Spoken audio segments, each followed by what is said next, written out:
a week before they get over it. And they'll just waste the week of their life. Life is too precious to get hung up in getting upset about things. Now, it's all right for you to say, Jamie, that's easy for you to say. No, it's not easy, because at times it will be challenging. But we've got to have something. I have a friend, and she's like, she looks at the way that I do business at times, when sometimes I've learned as an entrepreneur, you just have to let some things go. If I got hung up on every little thing that goes wrong, I'd be a pissed off person.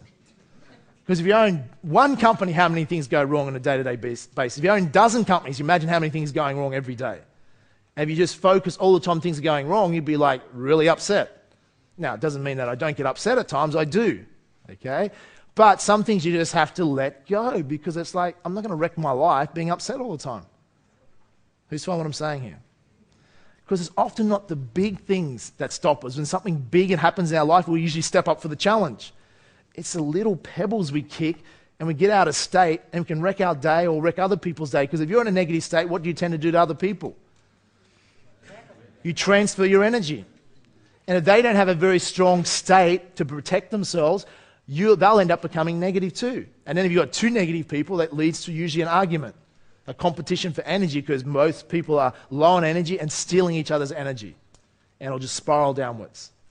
Where it's important, if you're in a relationship as well, if you can maintain your state when your partner is in an unresourceful state, if you can maintain your state, you can assist and support them and bring them out of that state.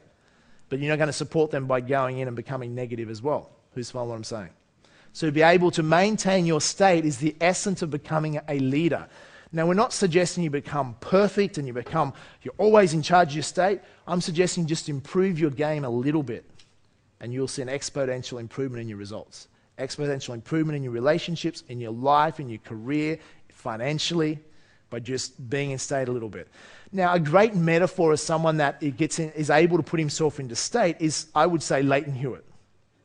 Out of all the sports people on the planet, he's probably the greatest example of someone that's able to consistently put himself in a peak emotional state and perform above his capabilities.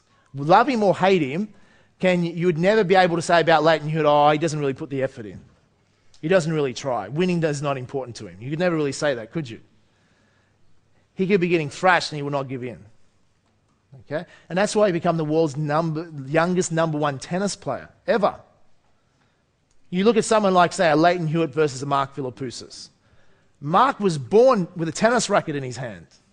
And the guy, Mark Philippoussis, taller, stronger, better looking, and very skillful at tennis. True? Natural ability.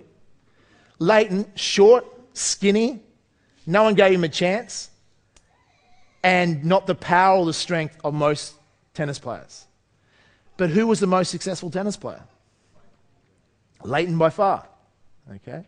Rob in AV usually says, I think Mark Philippoussis is more successful, he gets more girls. I said, Rob, that's not the point of the story. Okay? The point being is that Leighton has a superior psychology and outperformed.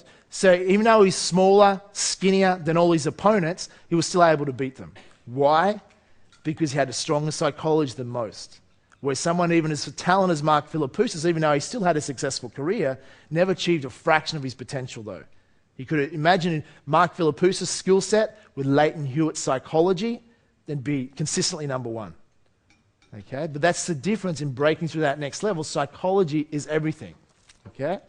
Turn the person next to you and just share with your buddy, what have you learned about changing the meaning? Before you do that, here's what I want you to do. I want you, before you turn to your buddy, I want you to jot down at least one experience in your past. At least one experience in your past that was painful, difficult, challenging, or even tragic.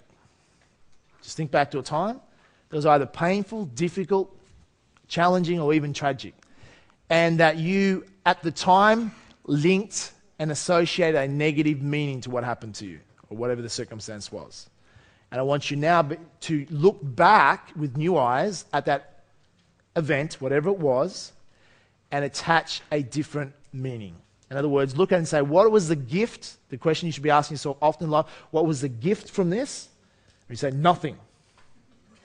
Well, think a little bit harder. What was great about this? What could I take from this? What did I learn from this? What can this mean differently? and look at that past experience, at least one past experience, and now look at it in a different light and attach a more empowering meaning to it now than what you did when it first happened. Making sense? Because you can't necessarily change your past, true? But here's what you can change. You can change your perception of the past. And if you change the meaning you attach to something in the past, you will change your perception of your past. You can't change the event, but you can change the feeling and an emotion you have attached to that event. Because a lot of people carry a lot of wounds, a lot of pain, emotional pain through all their life because of something happened in the past. They attached a negative meaning, they still attach a negative meaning, and they carry that pain into their future. And instead of going, let it go. Look at it differently, look back on it in a different meaning, and the pain, the suffering can be, let it go. You look at it differently. Still, something happened to you, that doesn't change, but your way that you perceive it changes. Is this making sense to everyone? So quickly take a moment to think of one negative experience, tragic, challenging, difficult time in your life in the past. What meaning did you attach to it then? And what meaning could you now attach to it that's more empowering? And then if you wish, share that with your buddy. I'll give you a couple of minutes. Go for it quickly.